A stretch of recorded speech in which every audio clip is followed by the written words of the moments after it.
Selamat datang kembali. Oke, kali ini kita coba gali lebih dalam soal seni persuasi nih. Panduannya dari buku Chris Anderson soal TED Talks. Pernah kepikiran gak sih gimana caranya sebuah ide itu bisa bener-bener kayak mengubah cara pandang orang itu? Pertanyaan bagus itu. Nah, sumber kita kali ini, buku Anderson itu, menekankan banget.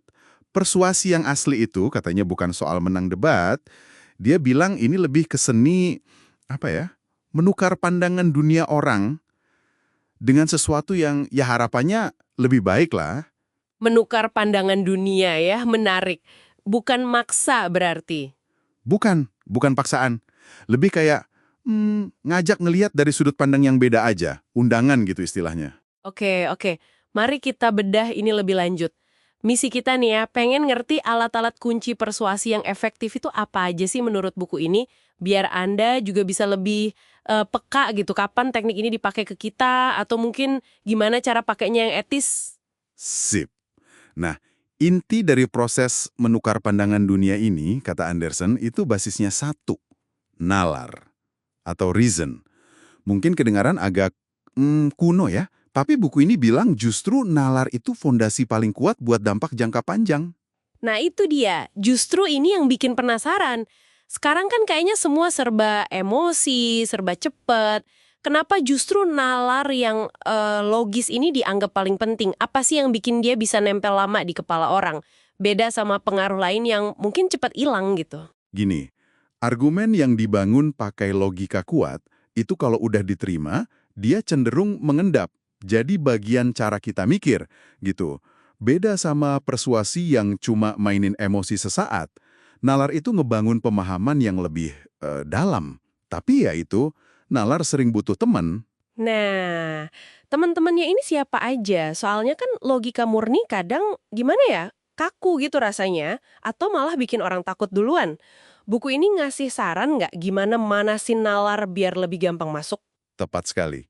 Kaku, iya. Nah, salah satu caranya itu memancing intuisi. Istilahnya priming.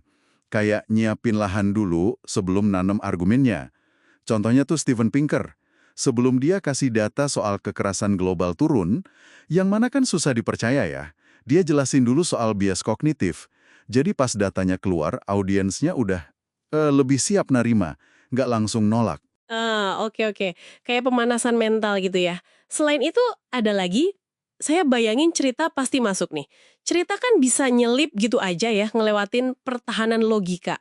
Betul banget. Narasi atau Anderson nyebutnya cerita detektif itu kuat sekali. Jadi audiens diajak ngikutin alur penemuan bareng si pembicara. Contohnya Elizabeth Gilbert. Dia pakai cerita personal, cerita sejarah, buat nawarin ide kalau genius itu bukan sesuatu di dalam kita, tapi kayak entitas dari luar gitu. Cerita itu bikin ide yang abstrak jadi terasa nyata, personal. Oke. Jadi udah ada priming intuisi, terus narasi. Ada lagi? Ada. Bikin nalar jadi lebih kelihatan. Pakai apa? Ya pakai visual. Data yang rumit, konsep yang abstrak, itu bisa tiba-tiba jadi jelas banget kalau visualisasinya pas. Ingat dan palotannya. Oh, yang soal badan amal itu ya? Yang pakai diagram lingkaran? Nah, itu dia. Dengan diagram lingkaran simpel itu, dia kayak ngebongkar mitos kalau overhead rendah itu pasti bagus buat badan amal. Visualnya itu langsung klik aja gitu di kepala orang. Oke, jadi ada nalar sebagai inti, terus didukung pemantik intuisi, narasi, sama visual. Keren sih perangkatnya, tapi gimana kalau audiensnya udah skeptis dari awal? Atau defensif gitu, apalagi kalau topiknya sensitif kayak politik atau isu sosial. Masih bisa jalan nggak tuh nalar dan teman-temannya? Nah, ini poin penting banget. Buku ini negasin perlunya koneksi personal dulu. Itu jadi landasannya. Nggak bisa kita langsung sodorin logika secanggih apapun ke orang yang merasa nggak nyambung atau malah, ngerasa terancam. Jadi harus bangun jembatan dulu ya? Humor yang pas. Itu bisa bantu banget bangun jembatan itu. Tanpa koneksi, wah, pintu pikiran audiens bisa ketutup rapat.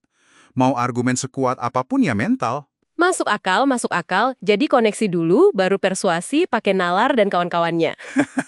Anderson punya analogi bagus nih. Nalar itu kayak pohon ek katanya. Tumbuhnya emang pelan, tapi akarnya kuat banget, batangnya kokoh.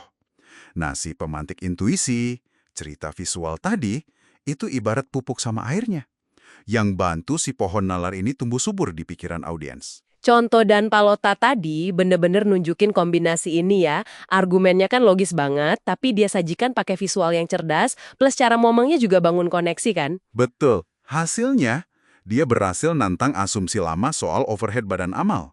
Memicu diskusi penting.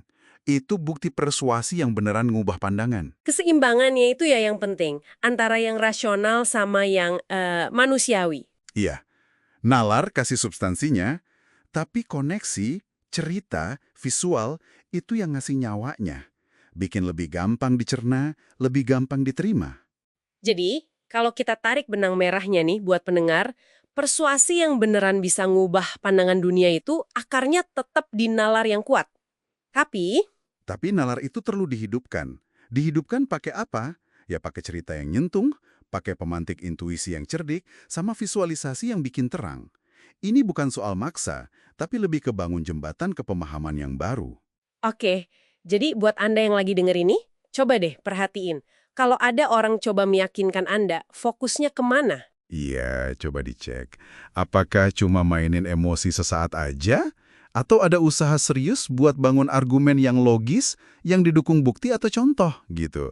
Dengan bisa milah ini, Anda jadi konsumen informasi yang lebih kritis dan bijak lah. Nah, ini satu pemikiran terakhir buat Anda bawa pulang. Kalau nalar, seperti kata sumber kita tadi, adalah alat paling ampuh buat perubahan jangka panjang ke arah yang lebih baik, gimana caranya Anda bisa mengasah kemampuan bernalar ini? Bukan cuma buat pidato gede loh ya, tapi justru di obrolan sehari-hari. Di mana kemampuan buat secara halus dan etis ngebuka perspektif orang lain itu, wah bisa jadi penting banget kan?